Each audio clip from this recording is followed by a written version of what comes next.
ఆయనతో సహవాసము చేసిన ఎడల నీకు సమాధానము మేలు కలుగును.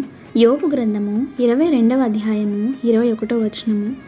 యేసుక్రీస్తు ప్రభువారు మనల్ని లోకము నుండి వేరు చేసి పవిత్రపరిచి తండ్రితో సమాధానం కలుగచేశాడు. అలా లోకము నుండి వేరుపడిన మనము కుమారునితో సహవాసంలో కొనసాగిన వారమైతే మనకు తండ్రితో నిరంతర సమాధానము, ఆయన వలనైన మేలు నిరంతరము కలుగుతాయి. అలా కాక ఆయన నుండి వేరుపడి లోక స్నేహం మొదలు పెడితే మనము దేవునితో వైరము కలుగు చేసుకున్న వారమే. చెట్టు నుండి వేరైన ద్రాక్షవల్లి ఫలించదు, అది అభివృద్ధి పొందదు.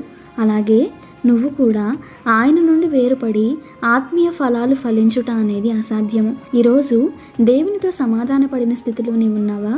లేక లోక స్నేహము పట్టి తప్పిపోయిన కుమారుని వలె నీ ధనమును, సమయమును, బలమును వ్యర్థం చేస్తున్నావా?